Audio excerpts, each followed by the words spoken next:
जय गुरुदत्ता गुरुभ्यो नमः गुरु ब्रह्मा गुरु विष्णु गुरुदेवो महेश्वर गुरु साक्षात् परब्रह्म तस्मै श्री गुरवे नमः।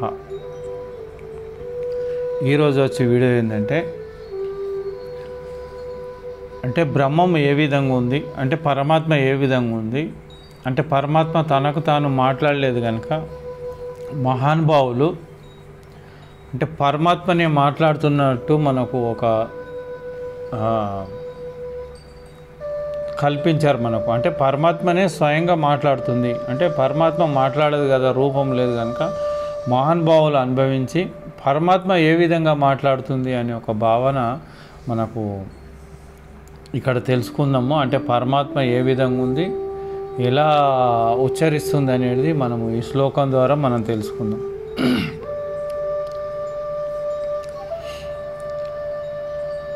బ్రహ్మానందం పరమస్పదం కేవలం జ్ఞానమూర్తి ద్వంద్వాతీతం గగన సదృశం తత్వమస్యాది లక్ష్యం ఏకం నిత్యం విమలమచలం సర్వధీ సాక్షిభూతం భావాతీతం త్రిగుణరహితం సద్గురోం తం నమామి। అంటే ఈ శ్లోకం మనకేం చెప్తుందంటే బ్రహ్మం ఏ విధంగా ఉంది, బ్రహ్మంలో అనుభూతి ఏ విధంగా ఉంది, బ్రహ్మము ఏ విధంగా ఎలా ఎలా మనకు మన లోపట ఉంది అనేది మనకు ఈ శ్లోకం ద్వారా తెలియబడుతుంది। బ్రహ్మానందం పరమసుఖదం కేవలం జ్ఞానమూర్తి ఒక బాల్ లాగా ఉందన్నట్టు ఎలా బ్రహ్మానందంగానే ఉంది అది అంటే ఆనందం తప్ప అలా సుఖ దుఃఖాలు లేవు। బ్రహ్మానందం పరమసుఖదం అలా పరం యొక్క సుఖము బ్రహ్మానందం అంటే అనంత ఇంత అంత అని చెప్పకుండా అనంతమైనటువంటి ఆనందము దాంట్లో విమిడి ఉంది। ఎందులో బ్రహ్మములో బ్రహ్మమన్న పరమాత్మ అన్న ఒకటే అలా ఏముంది కేవలము ఆనందం తప్ప రెండొకటి లేదు। ఇంకా ఎలా ఉంది బ్రహ్మానందం పరమసుఖదం కేవలం జ్ఞానమూర్తి అదొక జ్ఞానమూర్తిగా ఉందన్నట్టు।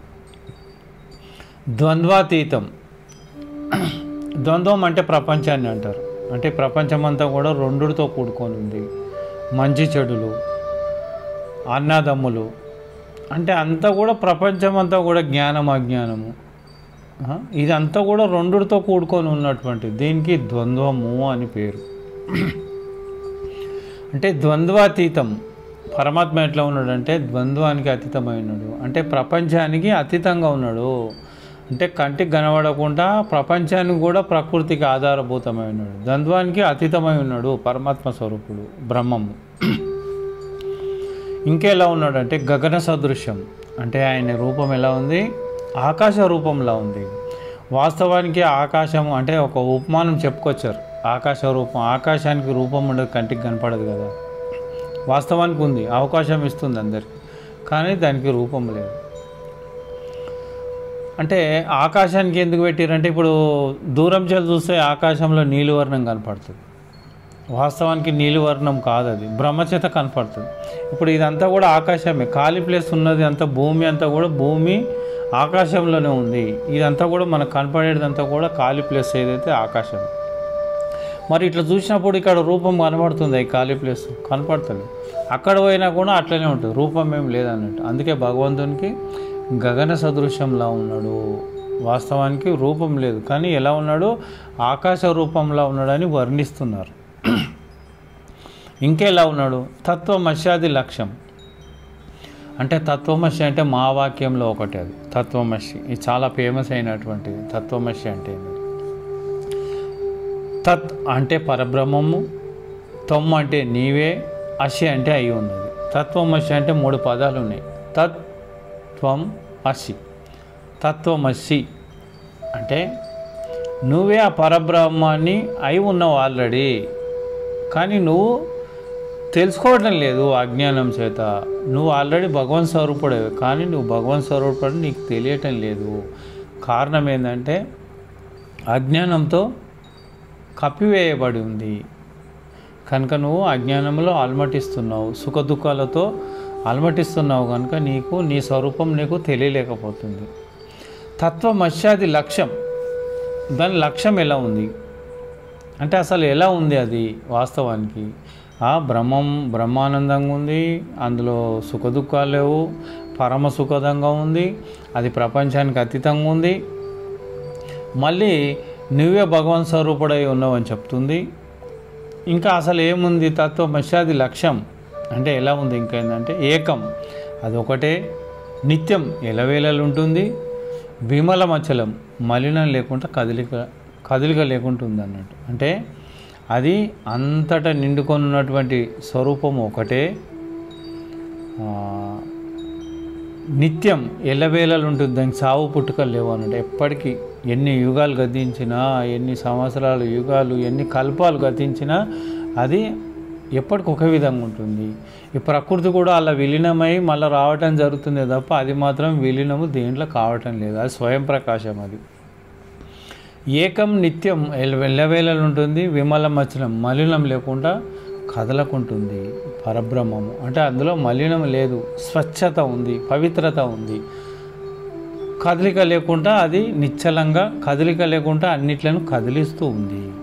ఏకం, నిత్యం, విమలమచలం, సర్వదీ సాక్షిభూతం, అన్నిట్లో సాక్షిభూతంగా ఉంది. అందరి మనసులలో, అందరిలోనూ సాక్షిగా అది గమనిస్తూ ఉంది, సాక్షిభూతం, భావాతీతం. మనం నోటితోటి కానీ మనసుతోటి కానీ తెలియదు, దానికి భావానికే అతీతం. అది భావాతీతం, త్రిగుణరహితం, 3 గుణాలకు కూడా అందదు అది. సద్గురు తం నమామి, అలాంటి సద్గురునికి నేను నమస్కారం చేస్తాను. సద్గురు అంటే ఆ పరబ్రహ్మమే సద్గురు రూపకంగా ఉన్నాడు కనుక అతనికి అంతటి పోషణ ఉన్నటువంటికి నేను నమస్కారం చేస్తున్నానని ఒక భావం దీంట్లో.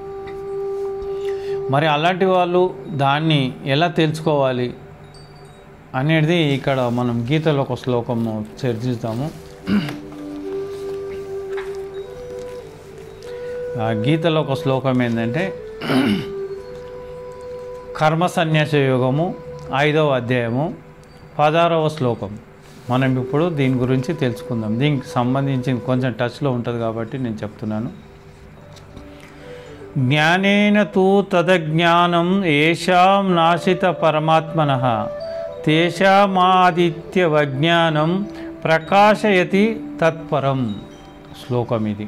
అంటే 5వ అధ్యాయంలో కర్మ సన్యాస యోగంలో 16వ శ్లోకం ఇది. దీంట్లో తాత్పర్యం ఏమంటుందంటే ఆత్మజ్ఞానముచే ఎవరి యొక్క అజ్ఞానము నశింపచేయబడినదో అట్టి వారి జ్ఞానము సూర్యుని వలె ఆ పరబ్రహ్మ స్వరూపమును ప్రకాశింపజేయుచున్నది, స్వస్వరూప అనుభవము కలుగచేయుచున్నది. ఇక్కడ ఏం చెప్తున్నారంటే ఆ ఆత్మజ్ఞానం ద్వారా ఎవరి అజ్ఞానము నశిస్తుందో వారి జ్ఞానము సూర్యుని వల్లే ప్రకాశింపచేయుచున్నది. ఆ పరబ్రహ్మము జ్ఞానం సూర్యుని వల్లే ప్రకాశింపచేయుచున్నది అన్నట్టు. అంటే మనం అజ్ఞానం ఆవరించింది కాబట్టి మనలో తేజం తెలియటం లేదు, మనలో ముఖవర్షస్లో కూడా బ్రహ్మ తేజస్ తెలియటం లేదు. అజ్ఞానం అంటే పెద్దలు చెప్పిన ద్వారా ఎవరైతే ప్రయాణించి ధ్యానం చేసి సరైన మార్గంలో నడిచినటువంటి వారికి ఆ లోపల జ్యోతి వెలుగుతూ ఒక రోజుకి అజ్ఞానము నశించి పటపంచలైన తర్వాత సూర్యుని వల్లే ప్రకాశిస్తుంది అన్నట్టు. అంటే లోపల జ్ఞానము అంతటా నిండుకున్నటువంటి స్థితిని ఆ సూర్యకాంతి వలె ఆ పరబ్రహ్మము అంతటా గోచరమై తను కూడా వెలుగుతూ అంతటా వెలుగును గమనించి ఇందుగలడు లేడని సందేహము వలదు చక్రి సర్వోపగతుండే ఎందెంది వెతక చూసి నందందే గలడు దానవాగ్రని వింటే అన్నాడు. అంటే ఆ చక్రి అంటే పరబ్రహ్మ స్వరూపము అంతటా ఎక్కడ వెతికినా అక్కడక్కడనే ఉన్నాడు. మనకు ఎందుకు కనపడటం లేదంటే అజ్ఞానం చేత. ఇక్కడ అజ్ఞానము పటపంచలైంది, జ్ఞానం ద్వారా పటపంచలైంది, సూర్యప్రకాశ తేజం గలవాడై ప్రకాశిస్తున్నాడు అన్నట్టు. ఇంకా వేమన కూడా ఒక పద్యం చెప్తున్నారు, దీని గురించే వేమన పద్యం కూడా మనం పరిశీలిద్దాం ఈ వీడియోలో. మనము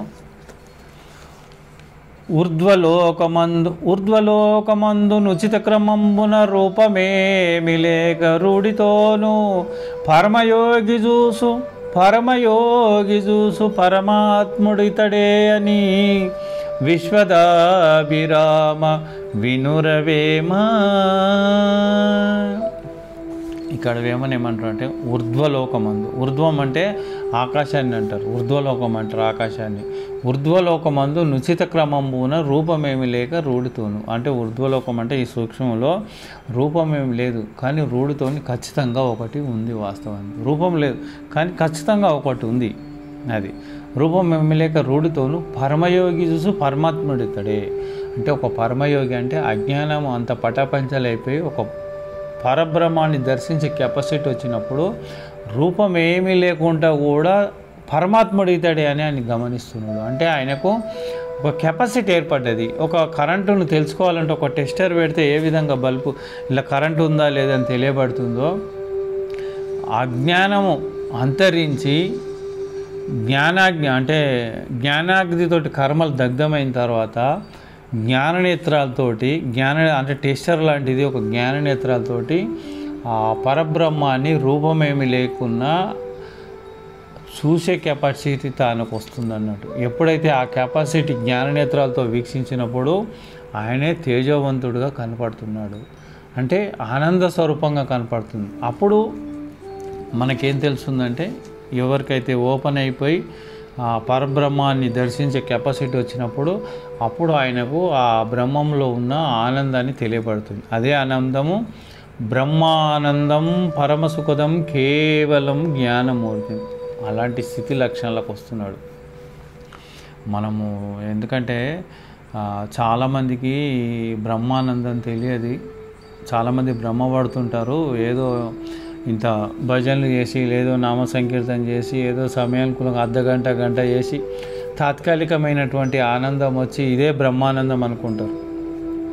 బ్రహ్మానందం అట్లా కాదు, ఎల్లవేళలు ఉంటుంది, ఎప్పటికి ఉంటుంది. నువ్వు భజన చేయకపో, అది ఎప్పుడైతే అజ్ఞానం పటాపంచలైందో స్వయం ప్రకాశకుడు అయినవో నువ్వు స్వయంగా వెలుగుతూ ఉన్నప్పుడు ఎప్పుడు ఆనంద స్వరూపుడై అంతకు మించినటువంటి సుఖం మరొకటి ప్రపంచంలో ఎక్కడ దొరకదు అన్నట్టు. అది అందరికీ సాధ్యమయ్యే పని కాదు. దానికి ఎంతో కఠోరమైన దీక్ష కావాలి, దానికి ఎంతో శ్రమ కావాలి, ఎంతో సమయం ఇవ్వాలి. అంత ఈజీ అయిన పదం కాదు అది. అందుకని అది ఎవరైతే రీచ్ అవుతారో వాళ్ళు రాజాది రాజులు అవుతారు, యోగ పుంగులు అవుతారు.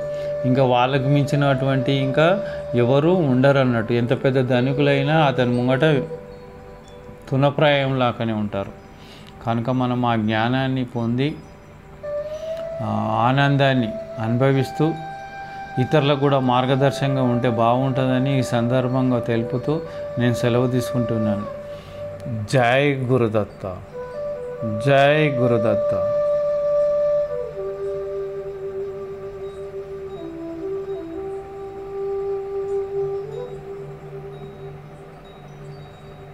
జై గురుదత్త.